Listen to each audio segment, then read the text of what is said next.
बिस्मिल्लाहिर्रहमानिर्रहीम। आज जो है वो हमने सी प्लस प्लस जो है वो स्टार्ट करनी है। तो सबसे पहले थोड़ा सा इंट्रोडक्शन करते हैं हम कि सी प्लस प्लस दरअसल है क्या चीज़।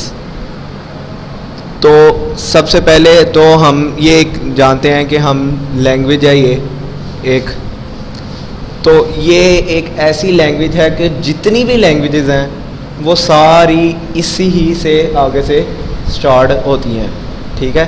तो सबसे पहले जो लैंग्वेज है वो क्या, आप इसको कह लो कि जो जड़ है ना लैंग्वेजेस की, वो क्या है, सी प्लस प्लस। अच्छा, अब ये लैंग्वेज है, तो लैंग्वेज कौन सी वाली लैंग्वेज है, हाई लेवल है या लो लेवल लैंग्वेज है? तो ये हाई लेवल लैंग्वेज है। हाई लेवल लैंग्वेज किसको कहते हैं?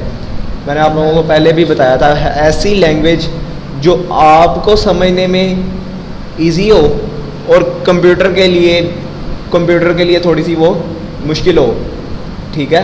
आपको वो आसान रहे और कंप्यूटर को वो समझा तो सके, लेकिन थोड़ा सा उसके आपके ज़्यादा वो करीब हो, ठीक है। और लो लैंग्वेज ऐसी होती है जो कंप्यूटर के ज़्यादा करीब होती है बजाय इसके कि वो इंसान के ज़्यादा करीब हो। तो इस चीज़ से ये जो है ना आपने हमेशा याद रखना है।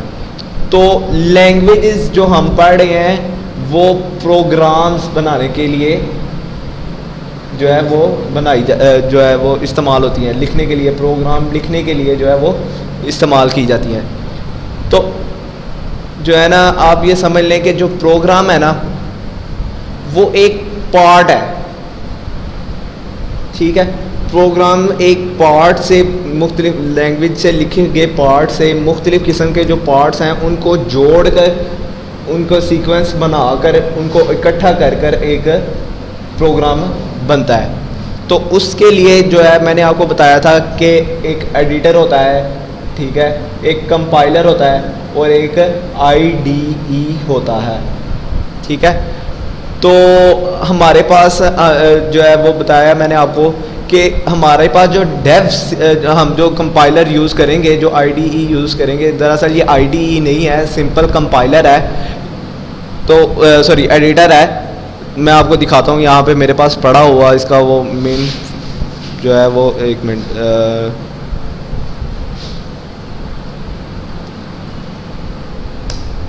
डेव सी प्लस प्लस, ये दरअसल एक एडिटर है, ठीक है। तो इसके अंदर जो है ना Dev C plus plus editor के अंदर ही बिल्ट इन एक कंपाइलर है जिसका नाम है G प्लस प्लस, जिसका नाम है G प्लस प्लस। ये इसका कंपाइलर इसके अंदर बिल्ट इन किया गया है, डेव का अपना नहीं है, ठीक है। तो ये टोटल यानी G प्लस प्लस और आपका डेव सी प्लस प्लस, ये दोनों मिलकर क्या बनेंगे, IDE। ये दोनों मिलकर एक IDE बनते हैं। और अगर कोई कहे कि खाली डेव सी प्लस प्लस ये एक IDE है तो वो झूठ बोलेगा। ये इसके अंदर रियलिटी क्या है कि जो आपका कंपाइलर है वो नहीं है, ये क्या है, दरअसल एक कंपाइलर अलग है और एक एडिटर अलग है। एडिटर इसका डेव सी प्लस प्लस है और इसका जो क्या नाम है कंपाइलर है वो G प्लस प्लस है, ठीक है। तो इसके अंदर सबसे पहले हमने जो है वो डेव सी प्लस प्लस आपको मैंने दिया हुआ उसामा सा, अब आपको तो मिल गया हुआ है, तो आपने इनको भी दे देना, पास कर देना। तो आप दोनों के पास तो है ही है पहले से। तो डेव सी प्लस प्लस के अंदर जनाब आपने जब इसको इंस्टॉल करना है तो आपने सबसे पहले इसको न्यू फाइल आपने बनानी है। तो इसके अंदर न्यू फाइल बनाई हमने, ठीक है।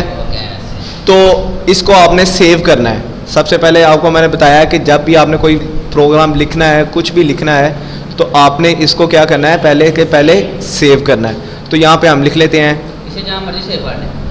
हाँ जी, जहाँ मर्जी सेव कर लें, एकेडमी, जो मर्जी लिख लो यार, एकेडमी। और यहाँ पे इस फोल्डर के अंदर हम फर्स्ट डे के नाम से,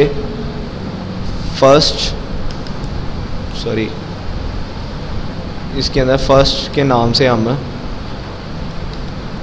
first.cpp, हाँ, वो उसके अंदर हमने जो पहले पढ़ा था वो HTML था, .html था, और अब हम जो पढ़ रहे हैं वो क्या है, .cpp है। नहीं, सी पी पी खुद भी आ जाती है, लेकिन अच्छा होता है कि आप उसको लिखें, ठीक है, खुद भी आ जाएगी। लेकिन वो हो सकता है इन में से कोई भी उसकी फ़ाइल बन जाए, या खाली सी पी बन जाए या सी सी, लेकिन आप लोगों को ज़रूरी है कि आप यहाँ पे लिखो। अच्छा प्रोग्रामर वही होता है जो अपने बलबोते पे सारा काम करे, ऑटोमेटिकली किसी भी कोई भी चीज़ ना छोड़े। सामान नीचे रखो टांगे। अच्छा, ये जो है सी प्लस प्लस हो गया, इसको बड़ा कर लेंगे हम, ठीक है। तो इसको हमने फर्स्ट डॉट CPP के नाम से सेव किया। अब ये है कि हमने अपनी प्रोग्रामिंग लिखने के लिए सबसे पहले एक चीज़ को देख लेते हैं कि कंपाइलर्स और एडिटर्स ने अपने पास लाइब्रेरीज रखी होती हैं, जिसकी वजह से हमारे लिए आसानी होती है कि हम उस लाइब्रेरी को, बनी बनाई लाइब्रेरी को यूज़ करें और शॉर्ट सा प्रोग्राम लिख के उसको रन कर सकें। तो लाइब्रेरीज़ को अपने फाइल के अंदर इंक्लूड, यानी उसको उसका इस्तेमाल के लिए जो किया जाता है वो C++ के अंदर हैश इंक्लूड, ठीक है, और ये एंगल ब्रैकेट्स, ये चीज़ को इस्तेमाल किया जाता है। फिर अगली चीज़ ये है कि उस लाइब्रेरी का नाम। तो अभी जो हम फर्स्ट ऑफ ऑल जो लाइब्रेरी पढ़ेंगे वो है IOStream, बस ये एक लाइब्रेरी का नाम है, IOStream। अच्छा जी, उसके बाद अगला स्टेप हमारा ये है कि हमने यहाँ पे लिखना है कि यहाँ हम यूजिंग, ठीक है, नेम स्पेस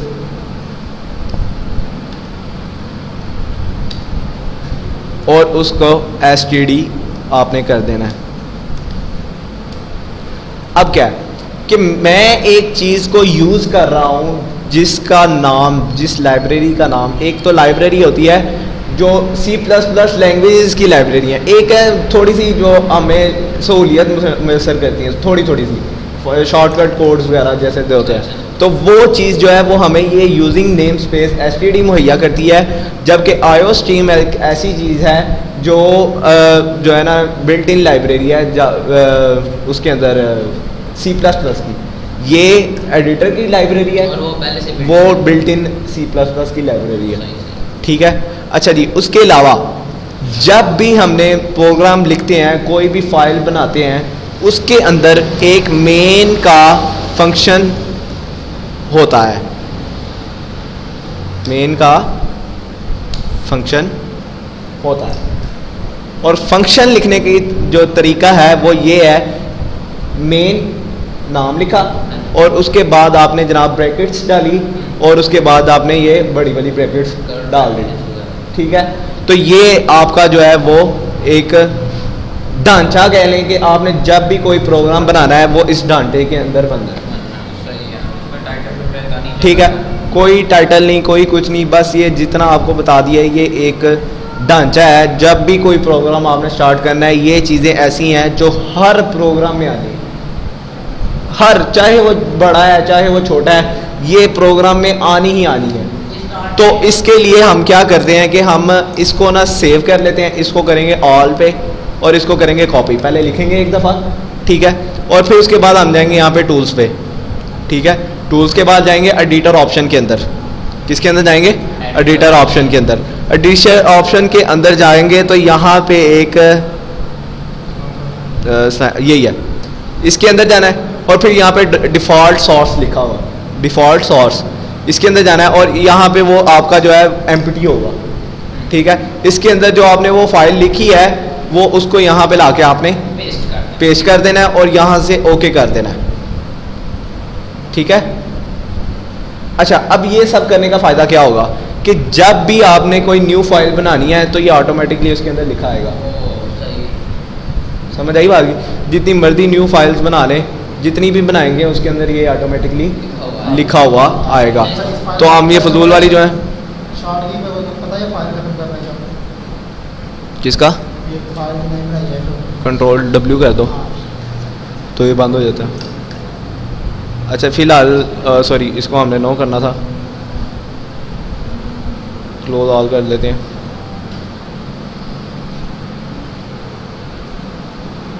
और यहाँ से जाके हम अपनी जो हमने सेव फाइल की हुई थी उसको ओपन कर लेते हैं। ठीक है, अच्छा जी, अब जो भी हम प्रोग्रामिंग या लैंग्वेज स्टार्ट करते हैं उसका सबसे पहला जो है वो जो प्रोग्राम लिखने का है, तो उसके अंदर सबसे पहले जो सीखा जाता है वो ये कि हम स्क्रीन के ऊपर हेलो वर्ल्ड प्रिंट करवा सकें। हेलो वर्ल्ड हमने कोई प्रिंट करवाना है कोई चीज़ को, तो प्रिंट करने के लिए C++ जो हमें की देता है वो ये है कि आपने लिखना है COUT, सी आउट स्पेस डालें, अच्छी बात है, ना डालें फिर भी चलेगा, लेस देन अच्छा ये लेस देन है इसमें, ठीक है, सी आउट लेस देन, फिर उसके बाद आपने यहाँ पे ये कॉमास डालने हैं। ठीक है, और फिर उसके बाद आपने इसके अंदर जो भी लिखना है आप लिखें हेलो वर्ल्ड। ठीक है, और जनाब आपने यहाँ पे अब एक और चीज़, C++ में आपने जिस भी लाइन को ख़त्म करना है उसके बाद आपने ये सेमीकोलन लगाना है। एंटर करें ना करें सेमीकोलन लाजमी लगाना है। एंटर करें ना करें, इसको कुछ करना मैं आपको बताता हूँ वो चीज़ क्या है। अच्छा जी, अब आपने जनाब ये चीज़ लिख ली, इसको अब देखते हैं कि क्या ये हमने जो लिखा है ये काम करेगा कि नहीं करेगा। तो ये लिखा हुआ है कंपाइल एंड रन, नज़र आ रहा है? इसकी शॉर्टकट की है F11, तो हम F11 को दबाते हैं तो देखते हैं क्या ये हमारा वर्क किया कि नहीं किया। तो इसने वर्क किया, क्या नज़र आ रहा है यहाँ पे हेलो वर्ल्ड लिखा आ गया, हमारा जो है फर्स्ट प्रोग्राम हमने बना लिया। ठीक है, तो ये साबित कर रहा है कि जनाब हमें सी प्रोग्रामिंग जो है वो सीखनी स्टार्ट कर दी है, और जनाब हमें पता चल गया है कि स्क्रीन पे प्रिंट कैसे करवाना है। ठीक है, आप देखें, मैं चाहता हूँ कि यहाँ पे मैंने लिखा सी आउट हेलो वर्ल्ड। ठीक है, मैं यहाँ पे जाता हूँ, फिर लिखता हूँ यहाँ पे सी आउट, और फिर यहाँ पे लिख देता हूँ माय नेम इज सामा। ठीक है, और जैसे कि मैंने कहा है कि हर एक के बाद ये लगाना लाजमी है। तो अब हम इसको रन करके देखते हैं कि क्या हुआ है। तो आपने एक बात को गौर किया है कि हेलो वर्ल्ड के बिल्कुल आगे जाके जो है वो माय नेम इज सामा आ गया, हालांकि मैंने तो यहाँ पे नेक्स्ट लाइन पे लिखा है। ठीक है, तो इसका क्या कसूर है? तो यहाँ पे हमने क्या करेंगे कि इसके अंदर फिर दोबारा से एंगल ब्रैकेट्स लगाएंगे, और यहाँ पे हम लिखेंगे ENDL।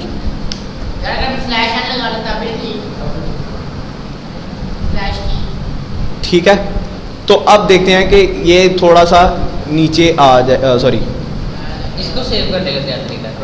कंट्रोल सेव करने का तरीका वही है।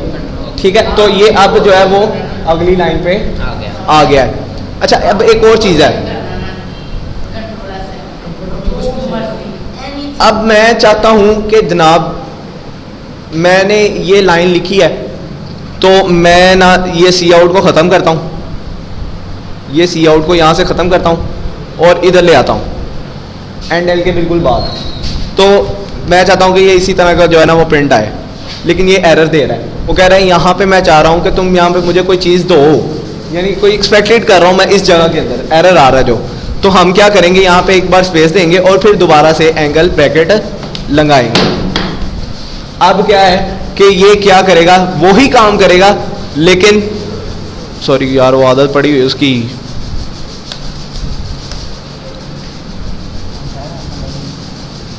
F11। अच्छा जी, hello world my name is Usama, ये हमने लगा सी आउट लगाया ही है। अच्छा, अब एक और चीज़ एक और काम करते हैं हम, यहाँ पे सी आउट लगाते हैं। ठीक है, और यहाँ पे कॉलन लगाना लाजमी है, यहाँ पे भी कॉलन लगाना लाजमी है। फिलहाल हम यहाँ पे ये कॉलन है। फिर जनाब हम यहाँ पे आते हैं, यहाँ पे भी सी आउट लगाते हैं। तो हम देखेंगे कि हमारी एग्जीक्यूशन में कोई फ़र्क नहीं पड़ेगा। मैं आपको एक दफ़ा थोड़ा सा दिखा दूं कि ये अगर हम सेमीकोलन लगाएंगे कि तो क्या ये काम कर जाएगा कि नहीं करेगा। तो ये देखते हैं कि ये बिल्कुल भी काम नहीं करेगा, वो एरर दे देगा। ठीक है, और वो एरर क्या दे रहा है, एक्सपेक्टेड बिफोर टोकन। ये चीज़ आपको चाहिए कि ब्रैकेट से पहले ये चीज़ वो कहीं पे वो कर रहा है एक्सपेक्ट। ठीक है, तो यहाँ पे हमने सेमीकोलन नहीं लगाया, यहाँ पे हम सेमीकोलन लगाएंगे और उसके अलावा हम जाके दोबारा करेंगे तो हमारी जो एग्जीक्यूशन है उसमें ज़रा सा भी आप देख लो फ़र्क नहीं पड़ेगा। ठीक है, तो दरअसल ये जो एंगल ब्रैकेट्स हैं ये है क्या। ठीक है, हमने इसको जनाब एक लाइन में सी आउट नहीं लगाया, फिर भी जाके चेक किया तो फिर भी वर्क कर रहा है। ठीक है, तो दरअसल ये चीज़ क्या है, यहाँ पे देखते हैं तो ये भी वर्किंग हमारी वैसे की वैसे ही है। ठीक है, तो दरअसल यहाँ पे चल क्या रहा है कि ये सी आउट जो है वो रन हुआ। ठीक है, इसने ये एंगल ब्रैकेट्स ली और इसके आगे का जो पार्ट था ना वो इसने एग्जीक्यूशन करवाया। जब इसकी एग्जीक्यूशन खत्म हो गई तो अगर उसने यहाँ पे एंगल ब्रैकेट्स पकड़ी तो वो ये वापस इसके पास आया, सी आउट के पास, फिर ये इसको कॉल किया और फिर अगली एंगल ब्रैकेट्स को उसने खत्म। जब ये खत्म हो गया और फिर वो वापस इसके पास चला गया तो उसको सी आउट मिला और फिर जनाब इसने जो है क्या किया कि इधर आ गया इसके पास। मतलब बार बार सी आउट लिखने की जरूरत नहीं है, बार बार सी आउट लिखने की जरूरत नहीं है। ब्लू कलर में तुम क्या कहते हैं? क्या ये माय स्टेटमेंट है, ये स्टेटमेंट स्ट्रिंग है, ये स्ट्रिंग है, ये हाँ। रेड वाली इसको मैं बताता हूँ अभी एक मिनट। तो ये इसके पास आ गया। Exertion exertion. ठीक है, तो अब दरअसल इसको हम कोई ना कोई नाम तो देंगे कि ये हमारे पास क्या चीज़ है। तो इसको कहते हैं कि ये हमारे पास एक कोई प्रोग्राम है, कोई फिनोमिना है, इसको हम कहेंगे स्ट्रीम। स्ट्रीम, ये जितना भी डाटा है ये एक स्ट्रीम है। ठीक है, चाहे यहाँ पे 1 2 3 लिखा हुआ है, चाहे यहाँ पे जनाब हेलो वर्ल्ड लिखा हुआ है, चाहे जो मर्जी लिखा हुआ है, चाहे स्ट्रिंग है, चाहे जनाब यहाँ पे वो न्यूमेरिक लिखे हुए हैं। न्यूमेरिक लिखने का तरीका ये नहीं होता, न्यूमेरिक को लिखने के लिए जनाब आपको यहाँ पे 1 2 3 खाली लिखना पड़ता है। ठीक है, लेकिन हम न्यूमेरिक को खाली इस तरह प्रिंट भी नहीं करवाते हैं। ठीक है, तो सी आउट करवाया आपने, तो अब इसको नाम देंगे हम स्ट्रीम एक्सट्रैक्शन ऑपरेटर, जो टुकड़े करते हुए चीज को बाहर फेंकता है। एक मिनट सर जी, एक्सर्शन की एक्सट्रैक्शन। एक्सट्रैक्शन, मैं एक्सर्शन सुना था, मैं एक्सर्शन। एक्सट्रैक्ट का मतलब होता है निकालना निचोड़ना। और एक्सट्रैक्शन मीन निकाल के फेंकते जाना। हाँ जी, ये एक्सट्रैक्शन ऑपरेटर है। एक्सट्रैक्शन। ठीक है, एक्सर्शन एक्सट्रैक्शन। एक्सर्शन भी मैंने सुना था ना, इस जो आप बोल रहे हैं एक्सर्शन का। एक्सट्रैक्शन यार, एक्सट्रैक्शन इजी सा वर्ड। ठीक है, ये जो पूरे का पूरा ये डबल एंगल है, ये स्ट्रीम एक्सट्रैक्शन ऑपरेटर है एक। ठीक है, ऑपरेटर जैसे हमारे पास ये एंटर है या प्लस होता है, प्लस करने के लिए ये पार्ट्स को जोड़ने के लिए, पार्ट्स को अलग अलग करने के लिए काम आता है। तो इसको नाम क्या दिया जाता है, स्ट्रीम एक्सट्रैक्शन ऑपरेटर। ठीक है, इसको कुछ भी नहीं कहते। अच्छा जी, अब इतना काफ़ी है कि आगे की करें? नया नया ना तो भूल जाना। चलो जी ठीक है, फिर इतना कर लेते हैं। तो आपने जो है ना इसको एक दफ़ा लिख के ज़रूर पर ज़रूर, चाहे इतना ही करो, लेकिन इसको जो है ना वो आपने रेडी ज़रूर करना है। ठीक है, तो काम ये है कि इस चीज़ को याद रखना क्या है कि इसको आपने कैसे करना है, ये सारा याद रखना है कि आपको हो सकता है कहीं पे जाके अपना लैपटॉप ना मिले। ठीक है, वहाँ पे तो आपने जनाब फंक्शन लगाया होगा कि कंट्रोल यूँ करना है, तो ये तो सारा आ जाना है, लेकिन आपको ये भी पता होना चाहिए कि मैंने लिखा क्या है और ये ज़ुबानी आपको याद भी होना चाहिए। तो क्या है, हैश इंक्लूड आयो स्ट्रीम यूजिंग स्पेस एसटीडी और मेन का आपका फंक्शन है और उसके अंदर आपने जाके अपनी प्रोग्रामिंग जो है वो करनी है। ठीक है, स्टैंडर्ड